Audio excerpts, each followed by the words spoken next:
Sabe, às vezes a gente para pensar, como é que uma ideia, uma crença, consegue viajar através de continentes, de séculos, e não só isso, mas moldar impérios inteiros e conectar mundos que pareciam tão distantes? Pois é, hoje a gente vai mergulhar fundo na jornada simplesmente extraordinária do islamismo na África. E para começar, vamos ter uma noção da escala disso tudo. Hoje, a gente está falando de 1,6 bilhão de pessoas que seguem o islamismo. Isso faz dela, olha só, a segunda maior religião do mundo. A jornada toda começa lá no século VII.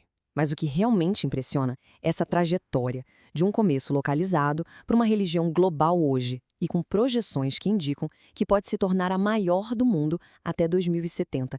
É um crescimento, assim, impressionante.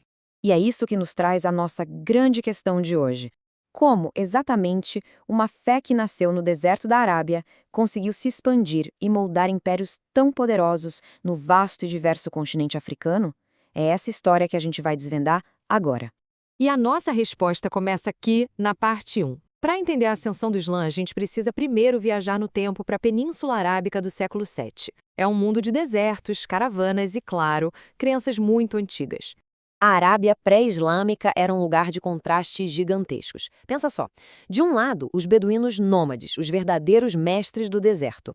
Do outro, povos sedentários que construíam cidades vibrantes em volta dos oásis. E foi justamente no encontro desses dois mundos que nasceu Maomé. E o coração desse mundo era, sem dúvida, a cidade de Meca. Mas Meca era muito mais que uma cidade, entende? Era o ponto de encontro de rotas comerciais vitais e também o principal centro de peregrinação para as várias crenças politeístas da região. Um lugar super importante. E foi ali, em Meca, que a vida de Maomé se desenrolou. Ele era, a princípio, um mercador, e suas viagens o colocaram em contato com outras fés, como o judaísmo e o cristianismo. Mas tudo mudou em 610, quando ele começou a receber o que acreditavam serem revelações divinas, e ali começou sua jornada como profeta. A Hégira é, sem dúvida, o grande ponto de virada. Como suas novas ideias monoteístas não foram bem recebidas, Maomé foi perseguido em Meca e teve que fugir para Medina. Esse evento não é só uma fuga, não. É a fundação da primeira comunidade muçulmana e marca o início do calendário islâmico. Bom, agora a gente entra na parte 2, a rápida ascensão do crescente. Com a comunidade já unificada em Medina, o palco estava montado para uma das expansões mais rápidas e impactantes de toda a história. Mas como é que essa expansão foi organizada? A palavra-chave aqui é califado.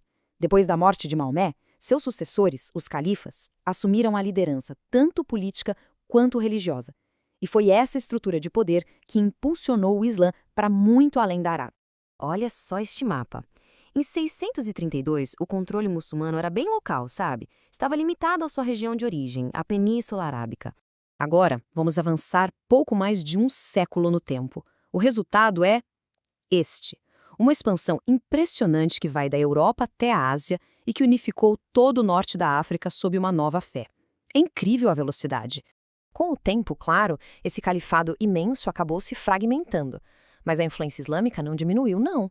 Ela só se transformou, dando origem a novos impérios superpoderosos, como o Otomano e o Mogol, que continuaram a moldar a história do mundo por séculos. E essa expansão não foi só de território, foi também de conhecimento.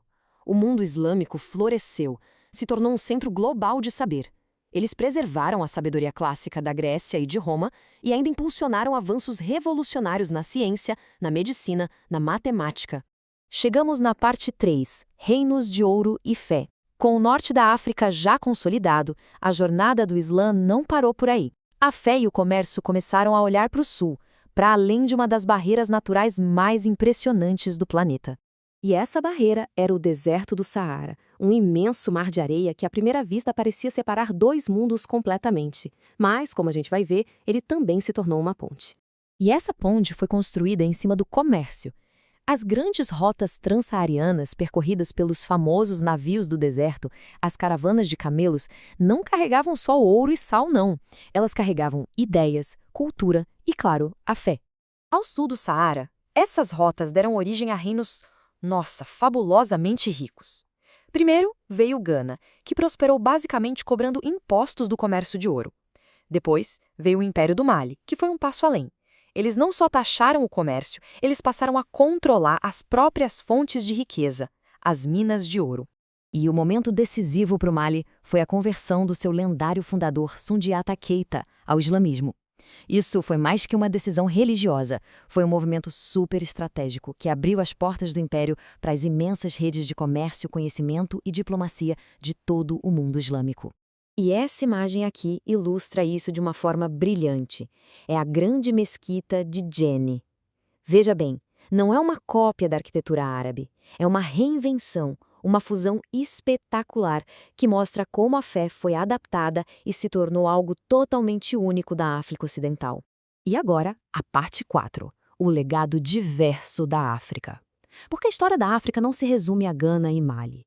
É muito importante a gente entender que eles são apenas 2 exemplos da incrível diversidade cultural de um continente gigantesco. Longe dali, floresceram outras grandes civilizações.